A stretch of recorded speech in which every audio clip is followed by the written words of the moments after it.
Pure IUPAC nomenclature पे question है, बिल्कुल चारों ऑप्शन आपके सामने हैं और मैं आपको इसमें बताऊंगा कि यही जेईई एडवांस क्यों बोलते हैं जेईई एडवांस को, ठीक है ना, कि उसमें दिमाग लगाना ही पड़ेगा आपको। तो क्वेश्चन इज दैट, ठीक है, सीधा सीधा नहीं पूछते कुछ भी। तो question is that as per IUPAC nomenclature the name of the complex this, आपको इस कॉम्प्लेक्स का नेम बताना था। आपको मैं बता देता हूँ, कमेंट सेक्शन में एक डिमांड आई थी कि सर आईयूपीएसी नोमेनक्लेचर पे वीडियो बनाओ कॉम्प्लेक्स कंपाउंड की, तो मैंने वीडियो बना रखी है, मैं डिस्क्रिप्शन में लिंक भी दे दूंगा, आप जाके विजिट कर सकते हैं। पूरा आईयूपीएसी नोमेनक्लेचर मैंने समझा रखा है, ठीक है, बेसिक आईयूपीएसी नोमेनक्लेचर पूरा समझा रखा है मैंने, उसमें कैसे नाम देते हैं सब कुछ।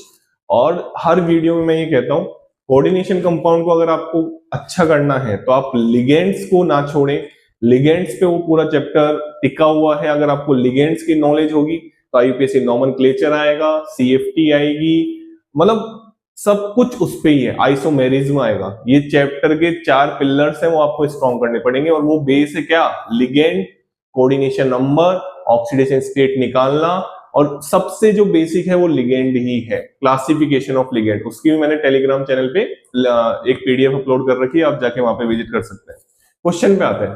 क्वेश्चन ये कह रहे हैं कि भैया COH2 NH3 Cl3। अब आप सभी को पता है कि जब कॉम्प्लेक्स कंपाउंड का नाम लिखते हैं पहले तो ये चेक करते हैं कि भैया कैटायनिक कॉम्प्लेक्स है या एनायनिक कॉम्प्लेक्स है। बात को अच्छे से सुनना, ध्यान से सुनना, तो उसको भी हम बाद में चेक कर लेंगे। सबसे पहले हम लिगेंड का नाम देते हैं, ये तो आप सभी को पता है। यहाँ पे अगर कुछ होता तो हम उसका नाम लिखते, बट यहाँ पे तो कुछ है ही नहीं। इस बार कॉम्प्लेक्स जो है, कॉम्प्लेक्स कैटायन है, कैटायनिक कॉम्प्लेक्स है बेटा, कैटायनिक कॉम्प्लेक्स है।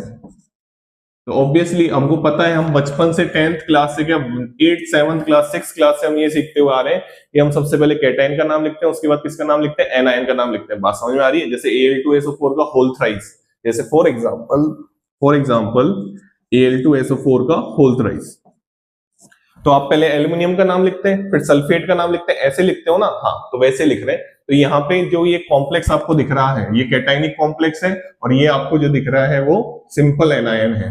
तो कैटायनिक कॉम्प्लेक्स एंड कौन सा केस हुआ, ये सिंपल एनायन का। आराम से देखना, जब टुकड़ों में तोड़ोगे ना जब भी समझ में आएगा। मेरे को सबको पता है, आप ये जो भी वीडियो देख रहा होगा उसको इसका नाम आता होगा, मैं वही नहीं समझा रहा हूं, मैं नाम नहीं समझा रहा हूं आपको, कैसे सोचना है, कैसे थिंकिंग प्रोसेस रखना है। और आगे ऐसे अगर क्वेश्चन आते हैं जेईई मेंस, नीट या कोई भी कॉम्पिटिटिव एग्जाम में, तो आप उसको सही कर सके। बात समझना ध्यान से, ठीक है ना? चलिए, तो सबसे पहले कैटायनिक कॉम्प्लेक्स और सिंपल एनायन हो गया। तो सबसे पहले हम इस बॉक्स, ऑब्वियसली लिगेंड बॉक्स का, चाहे यहाँ पे कैटायन होता तो हम उसका नाम लिखते, अब सिंपल ये कॉम्प्लेक्स है तो हम इसका नाम लिखेंगे। बात समझ में आ रही है? कोई दिक्कत वाली बात नहीं है। चलिए, अगर मैं आपको आगे बढ़ाऊं, इसको मैं आगे